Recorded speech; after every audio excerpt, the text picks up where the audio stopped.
semakin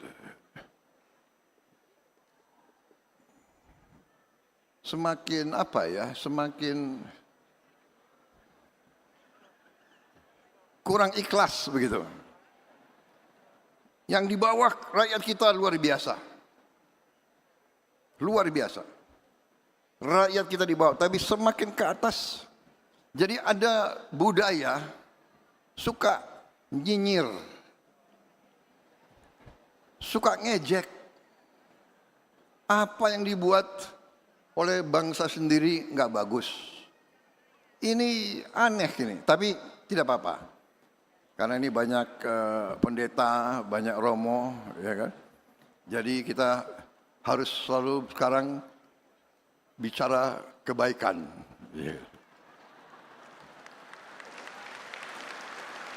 Saudara-saudara, keluarga saya sebagian itu Nasrani. Tapi kadang-kadang kalau ajaran Nasrani yang paling pokok ya, Monsinyur kalau tidak salah ya, pendeta, yang paling pokok adalah kalau pipi kiri kita ditempeleng, kita harus kasih pipi kanan. Betul, betul. Betul ya? Betul. Karena waktu kecil saya sekolah Kristen juga saya itu. Jangan-jangan saya ngerti cerita-cerita di Bible lebih dari saudara-saudara itu, jangan-jangan. Bener kan? Ajaran Nasrani, kalau ditempeleng pipi kiri harus kasih pipi kanan. Harus memaafkan, kan begitu kan? Forgive those that trespass against us. Benar nggak?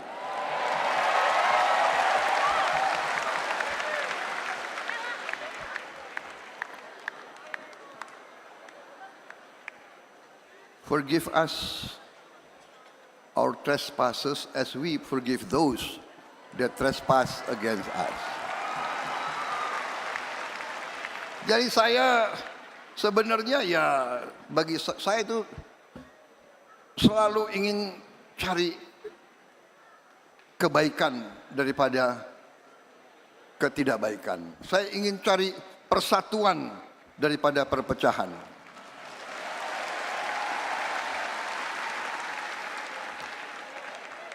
Kalau masuk ke dalam kancah politik, pasti persaingan sangat keras, ketat, dan tidak ada masalah. Masuk lapangan bola pun persaingan sangat keras.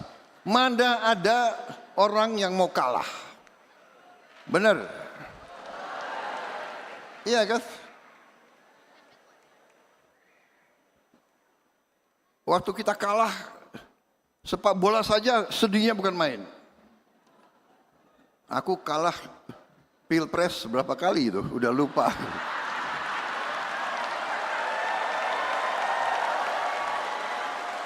Tapi tidak ada masalah. Tidak boleh kita sakit hati. Tidak boleh dendam. Tidak boleh benci. Dan itu saya berusaha untuk teguh pada pendirian itu.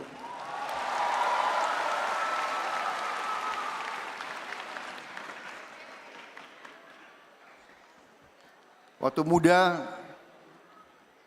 muda di Jakarta sebagai anak muda, kita selalu mau belajar bela diri. Kenapa? Kita tidak mau kalah kalau kita berkelahi. Jadi saya cari guru kemana-mana. Dan semua guru temu yang hebat silatnya itu selalu mengajarkan, Prabowo, kamu harus berani. Tapi jangan dendam dan jangan benci.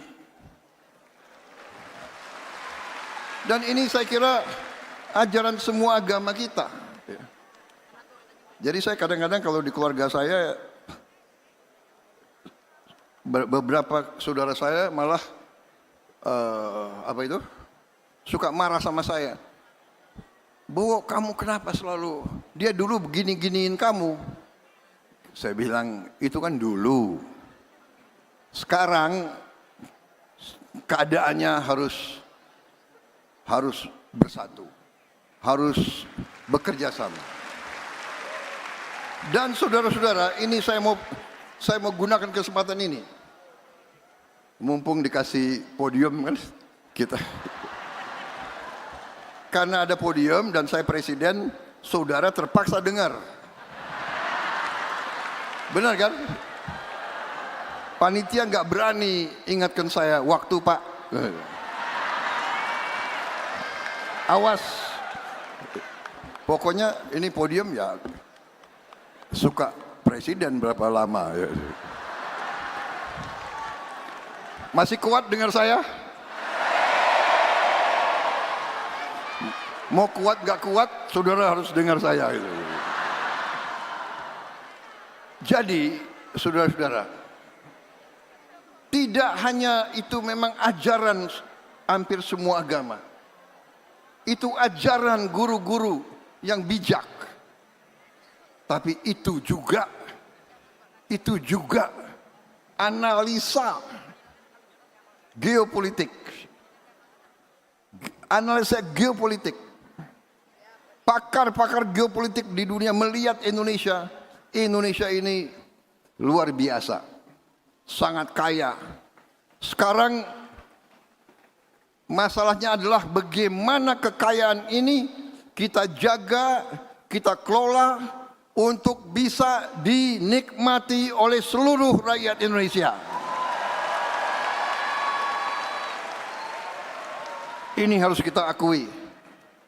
Saudara-saudara, jangan kita bangga dengan hanya kata-kata kaya, produksi ini, milik itu. Tidak, kita harus sekarang berjuang agar kekayaan itu benar-benar dinikmati oleh seluruh rakyat Indonesia.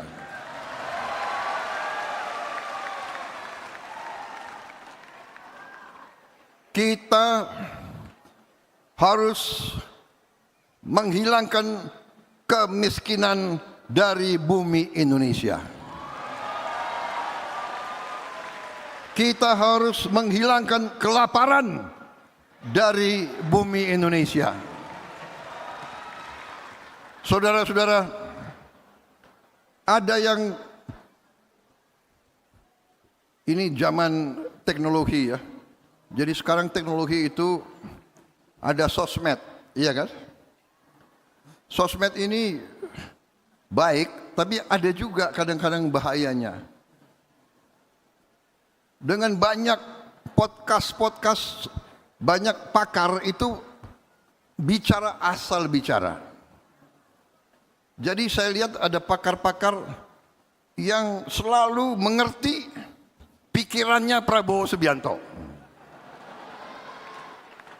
Jadi kadang-kadang kalau saya mau cek kira-kira apa yang dipikirkan Prabowo Subianto, saya cari podcast. Kira-kira apa ya yang sedang dipikirkan oleh Prabowo? Ngarang gitu, ya kan? Prabowo sedang konflik internal dengan ini, nanti dengan itu.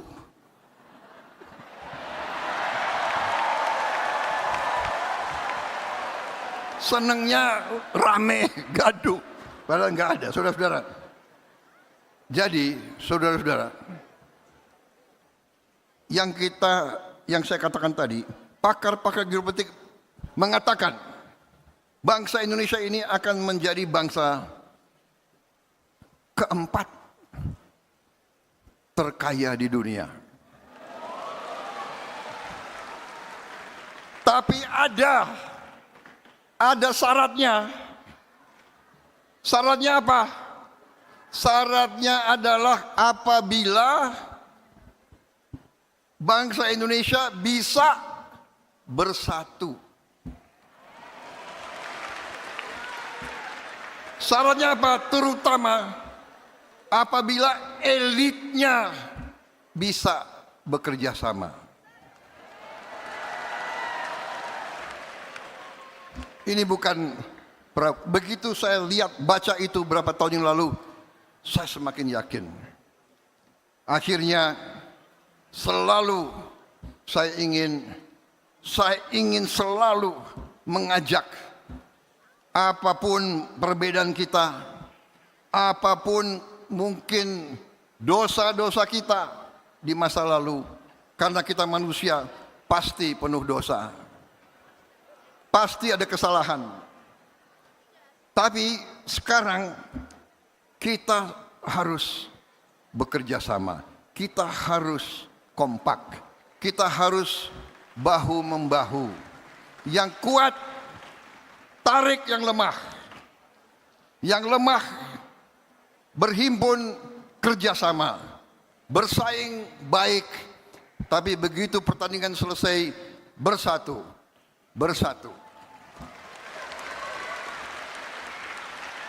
Ada yang mengatakan kalau bersatu itu tidak demokratis.